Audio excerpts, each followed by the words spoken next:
salam sejahtera selalu buat kita semua. Kita ketemu lagi pada perkuliahan di front office.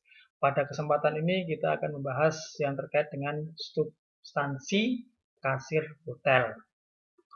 Dimana apa yang dimaksud dengan front office kasir itu? Kita telah tahu di sini adalah seorang karyawan yang dalam kesehariannya dia adalah bertanggung jawab terhadap uang yang diterima maupun uang yang dikeluarkan selama dia bertugas di kantor depan atau front desk, ya.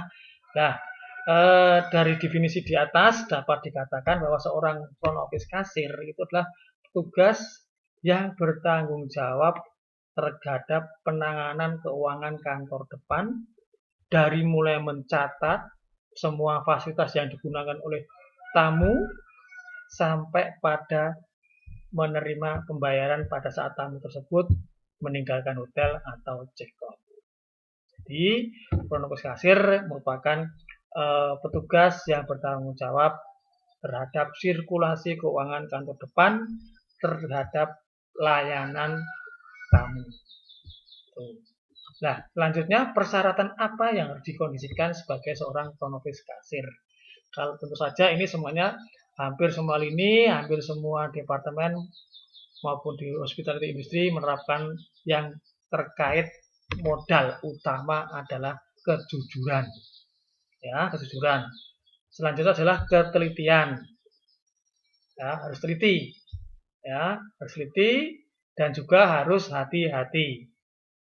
Nah, selanjutnya juga dapat dipercaya, bertanggung jawab, dan cekatan, tidak istilahnya menunda-nunda suatu pekerjaan, jadi harus cekatan di dalam melaksanakan tugas, dan juga saling teamwork yang baik, menciptakan teamwork yang baik, menolong dengan keramah tamahan. Di sisi lain, kerapian kita sendirilah yang harus menjadi siapkan untuk dalam bekerja. Groomingnya bagaimana? Jadi ini adalah hampir semua persyaratan ini berlaku juga pada semua karyawan yang ada di hospitality industry tersebut. Ya. Selanjutnya, ruang lingkup front office kasir itu menangani apa saja? Di sini pertama adalah penanganan pembayaran tamu hotel, ruang lingkupnya. Selanjutnya ada pelayanan tukar uang asing atau money changer. Lalu di sisi lain juga melayani adanya penitipan barang-barang berharga. Nah, itu. Terus nanti juga tidak kalah pentingnya, setiap akhir itu harus melakukan penyusunan hasil rekapitulasi hasil penjualan hotel, ya. Nanti dalam bentuk daily kasir report. Di setiap shift itu melaporkan hasil penjualan operasional selama dia bertugas. Nanti tertuang dalam namanya daily kasir report. Itu ya. Nah, sekarang bagaimana cara-cara dalam persiapan kita melaksanakan suatu tugas yang ada di front office kasir? Yang pertama-tama adalah menyiapkan area tugasnya di counter itu. Misalnya, mesin registrasinya harus kita siapkan, formulir-formulir yang digunakan. Juga terkait dengan host bank atau yang dalam sini adalah uang kas yang digunakan untuk sirkulasi terhadap layanan tamu, ya. Di sini ada uang kontan, ya. Biasanya itu ada nominal tertentu sesuai di tetapkan dari manajemen. Selanjutnya juga menyiapkan seluruh instruksi yang telah diterima, misalnya untuk penukaran uang asing, titip barang berharga, dan juga ini menyiapkan harga jual yang berlaku saat ini. Jadi katakanlah di setiap hotel di depan itu mesti ada yang namanya kurs rupiah terhadap dolar, kurs rupiah terhadap yen, kurs rupiah terhadap euro, dan lain sebagainya. Jadi setiap hari harus diupdate terus. Ini kerjasama antara front office kasir dengan general kasir. Jadi jangan sampai nanti kita melayani uang asing, tetapi kita tidak tahu update-nya berapa untuk nilai tukarnya. Ya, begitu. Nah, di sini untuk sistem pembayaran yang dilakukan oleh tamu pada saat check-out maupun juga saat check-in atau check-out itu kita bagi dua. Yang pertama adalah apa? Pembayaran kontan atau cash. Nah, di sini hotel menerima pembayaran kontan atau cash. Mungkin dalam bentuk rupiah juga bisa, dalam bentuk uang asing tadi juga bisa sesuai dengan nilai tukar yang berlaku pada saat itu. Selanjutnya juga bentuk pembayaran kontan diterima berupa uang kertas, jelas ya, uang logam, kecuali untuk uang asing. Jadi kalau uang asing itu biasanya dalam bentuk kertas, ya. Tapi sekarang jarang untuk uang logam ya, walaupun di tempat kita sendiri. Dan ini untuk kertas berharga sebagai ganti uang kertas yang telah disahkan oleh pengaturan pemerintah, misalnya travel check. Untuk yang travel check ini, untuk era modern sekarang ini sudah jarang sekali kita temukan. Soalnya apa?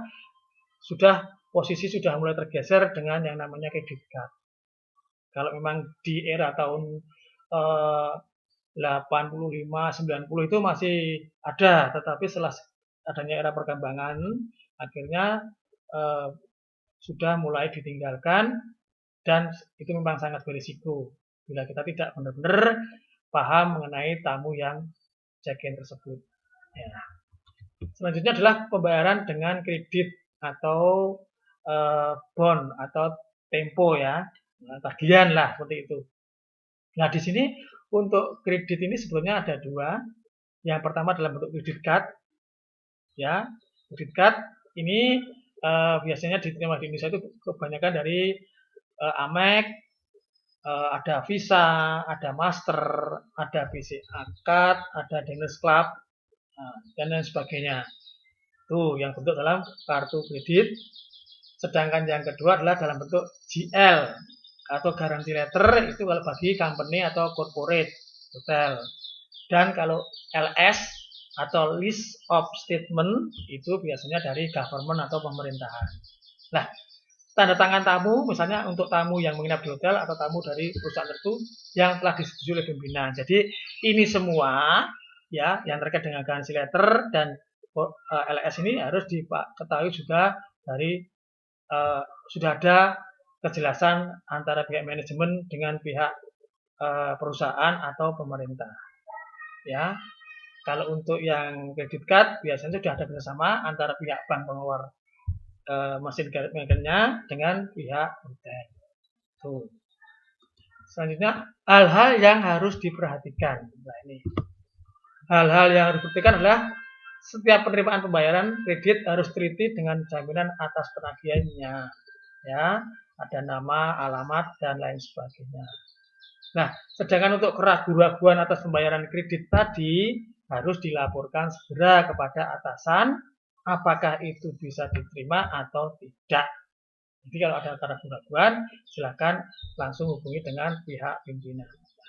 Nah, selain itu juga hal-hal yang menjadi catatan, yang menjadi perhatian serius juga dalam pembayaran, ini adalah pembayaran dengan menggunakan cek pribadi sebaiknya jangan diterima.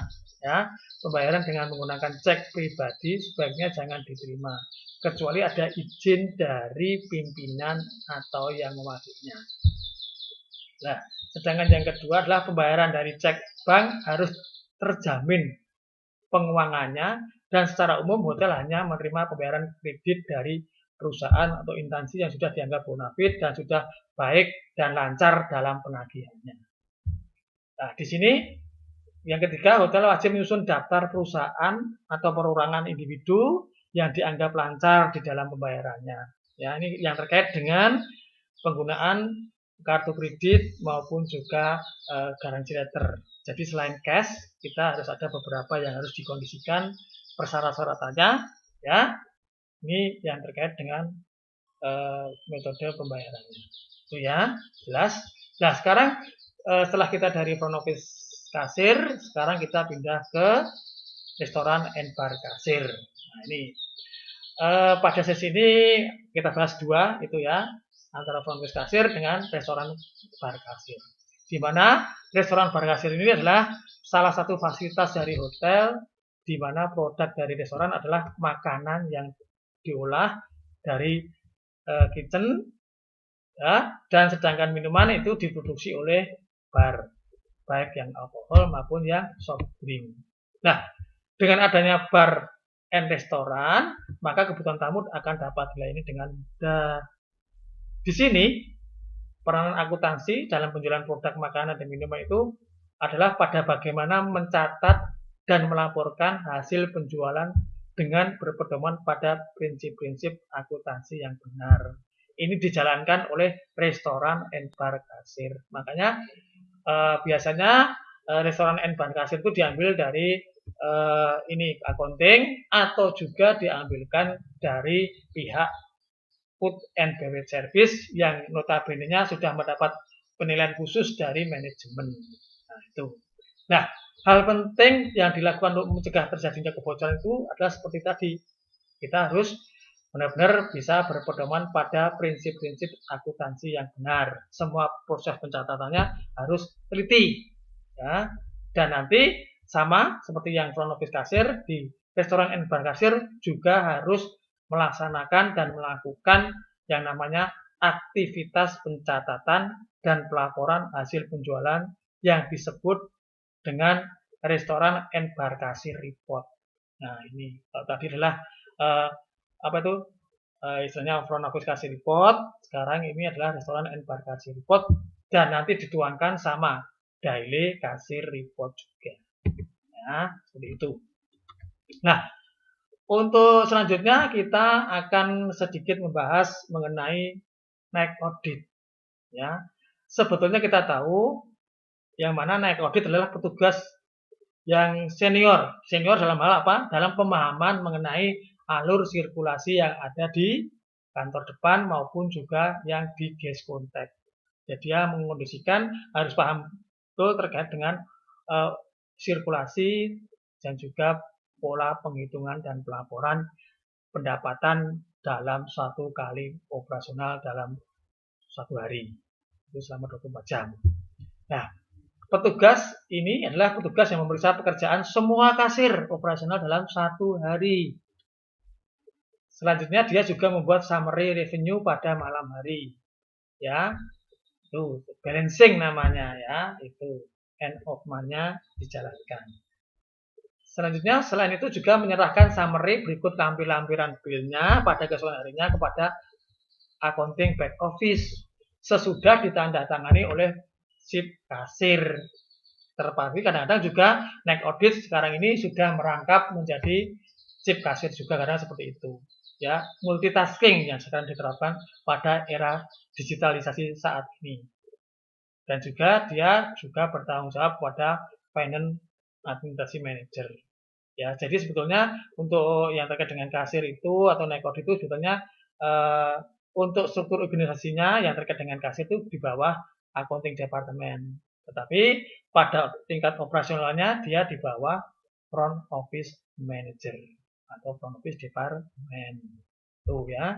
Nah, di sini kita lihat siklus posting revenue, standarisasi kasir ya. Di sini kita ambil saya kupas dari beberapa sumber ya. Di sini adalah posisi seorang kasir menerima dari beberapa sumber pendapatan. Itu ya. Itu adalah sirkulasinya seperti ini siklus posting revenue pada guest contact langsung. Nah, selanjutnya kita akan mempelajari yang namanya penerimaan kas pada penjualan kamar. Ini bagian yang terlibat dalam prosedur penerimaan kas atau penjualan kamar, itu ya penjualan kamar. Jelas yang pertama adalah front office dan front office kasir. Kalau sekarang sudah jadi satu menjadi front desk agent. Ya, itu adalah salah satu penanggung jawabnya yang terkait dengan penerimaan kas pada penjualan kamar. Ya. Yang kedua adalah naik audit. Jelas, dia soalnya apa? Terkait dengan membackup semua pendapatan selama satu hari tersebut ya ke dalam data penjualan tunai ya dari order-order yang bersangkutan. Nah, periode berikutnya income audit yang mana dia mempunyai tugas untuk mencocokkan apakah betul hasil penjualan tunai hotel itu dengan koreksi yang dilaksanakan oleh naik audit. Jadi dia mengoreksi pekerjaan semua kasir melalui hasil dari naik audit juga. Nah, selanjutnya yang namanya general kasir ini juga bertanggung jawab terhadap semua penerimaan penjualan kamar yang dilaporkan oleh kantor depan melalui proses naik audit, kemudian diterimakan oleh income audit baru ke dia sebagai general kasirnya terkait dengan hasil penerimaan revenue atau penjualan kamar.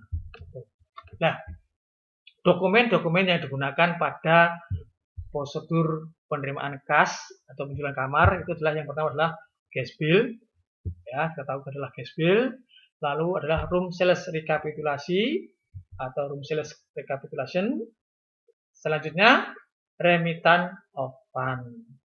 Hal ini adalah komponen transaksi-transaksi yang ada di tiap-tiap tamu, sedangkan ini adalah hasil dari semua pendapatan hotel atau dari kamar tersebut melalui room sales recapitulation. Nah, nanti uang hasil penjualan itu dimasukkan dalam amplop, biasanya berwarna coklat ya. Ini namanya remittance of fund atau disingkat ROF. Ya, di situ nanti ada tertera jumlah-jumlahnya masing-masing sesuai dengan ini uang yang diterima. Mungkin ratusannya berapa, 50 ribuannya berapa, hingga nominal yang terkecil. Nah, sekarang prosedur penerimaan kas hasil penjualan kamar. Penerimaan kas ya. Jadi, pada akhir hari, semua kasir outlet kan memasukkan hasil penjualannya ke dalam remittance of fund. Kemudian itu dimasukkan ke dalam brankas di front office. Nah, selanjutnya akan dicek oleh naik audit. Nah, keesok harinya semua ROF atau remittance of fund ini akan diserahkan ke income audit ya untuk dilakukan pengecekan. Lanjutnya akan dikondisikan kepada general kasir. Nah, ini dapat berupa uang tunai, slip kartu kredit, nota travel check. Kalau sekarang sudah tidak berlaku, ya sudah mulai ditinggalkan. Biasanya antara uang kontan dan kredit card. Tetapi untuk kredit card ini biasanya akan dikelola oleh account receivable. Kalau general kasir hanya menerima dalam bentuk cash money yang ada di remittance of fund. Nah, selanjutnya general kasir tersebut akan mengarsipkan semua penerimaannya melalui general kasir report, ya, dan langsung disetorkan ke bank pada saat itu juga. Ya. Nah, selanjutnya kita akan membahas terkait dengan penerimaan kas pada penjualan makanan dan minuman tadi. Ya, di sini outletnya sudah ganti di restoran and bar kasir atau kasir outlet. Ya, di sini juga sama dengan yang terkait dengan di front office kasir. Semua kasir outlet bertanggung jawab penuh atas penerimaan yang ada di outlet tersebut dengan melampirkan juga melalui daily kasir report atau restoran bar kasir report ke dalam remittance of fund. Nah, nanti juga akan dikelola oleh anak audit, selanjutnya ke income audit, dan terakhir juga ke general kasir. Seperti itu, ya. Nah, untuk dokumen yang digunakan, ya, dalam restoran bar kasir tadi adalah pertama restoran and bar bill. Kalau di depan tadi adalah gas bill, di sini adalah restoran and bar bill. Lalu dalam bentuk laporannya juga dimasukkan dalam restoran and bar summary of sale. Nah, ini istilahnya mencatat penjualan makanan dan minuman baik tunai maupun kredit pada masing-masing shift. Selanjutnya bersama pakai remittance of fund tadi. Itu ya, sama ya, hanya istilahnya yang berbeda soalnya dikondisikan dengan outletnya masing-masing. Nah, sekarang untuk prosedur penerimaan kas hasil penjualan makanan dan minuman. Jadi pada akhir hari semua kasir outlet memasukkan hasil penjualannya beserta bukti pendukungnya dan pelaporannya ke dalam remittance of fund lalu dititipkan atau disetorkan kepada front office atau front desk melalui naik audit nantinya ya yang akan mengkondisikan. Nah, keesokan harinya juga sama bersama-sama dengan dari laporan dari front office kasir diterimakan kepada income audit dan selanjutnya akan dipilah-pilah yang cash untuk general kasir. Seperti itu ya, sama. Nah, ini penerimaan sekarang kalau penerimaan kas pada pengumpulan piutang dari travel agent tadi. Nah, ini ya, bagian organisasi yang terlibat dalam prosedur penerimaan kas dari bentuk piutang. Kita dari travel agent. Pertama adalah siapa? Account receivable, di mana dia mencatat penjualan kredit dan menyiapkan faktur tagihan serta melakukan penagihan. Jadi sudah menerima bill, nanti akan dibuatkan invoice untuk melaksanakan suatu penagihan. Kolektor juga sama, ya, biasanya akan dirangkap oleh account receivable. Ya, ini sekarang multitasking ya. Nah, selanjutnya kalau sudah ada tertagih, maka di sini peran general kasir yang akan bertanggung jawab penuh terhadap penerimaan hasil penagihan tadi dari pihak account receivable. Nah, itu ya. Tuh. Nah, apa saja tuh dokumen-dokumen yang digunakan pada pengumpulan piutang dari travel agent? Yang pertama jelas adanya gas bill, data utama pendukungnya. Lalu dilanjut dengan reservation form-nya, dan ini adalah vouchernya bagaimana? Udah ada atau belum? Nah, ini harus ada kelengkapan tiga-tiganya ini. Baru kalau ini sudah lengkap, baru kita kondisikan membuat invoice yang diterbitkan oleh account receivable. Nah, setelah adanya invoice ini, kita tagihkan kepada yang bersangkutan, dan seandainya nanti sudah tertagih, maka kita mengkondisikan pada cash receipt, bukti penerimaan uang, itu pakai cash receipt. Itu ya. Baik, selanjutnya prosedur penerimaan kas hasil penjualan pengumpulan piutang dari travel agent. Jadi di sini prosedurnya adalah secara singkat, account receivable akan memantau umur piutang tersebut. Jadi biasanya jangan sampai umur piutang itu melebihi 3 bulan. Ya, soalnya nanti akan masuk pada yang namanya bad debt. Nah, dalam hal ini account receivable akan meminta persetujuan dari departemen head untuk memberikan data-data dalam penagihan-penagihan pada agen-agen tersebut. Nah, nantinya hasil penagihan piutang ini akan diserahkan kepada general kasir untuk mencatat penerimaan kasir. Di sini account receivable akan melaporkannya melalui daily collection report. Itu yang ada di account receivable melalui daily collection report. Itu ya. Tuh. Nah, selanjutnya penerimaan kas pada penerimaan uang muka. Ini semacam bagian organisasi yang terlibat dalam penerimaan uang muka itu atau deposit itu apa siapa saja. Di sini adalah reservasi atau reservation. Menerima reservasi dari tamu yang datang langsung atau melalui travel agent. Biasanya sekarang pakai e-banking atau juga pakai juga yang lainnya.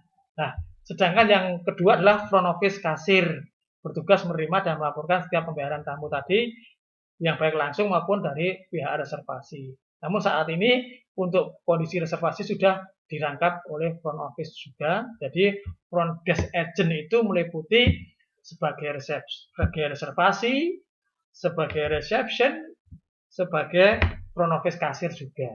Ya, jadi multitasking sekarang.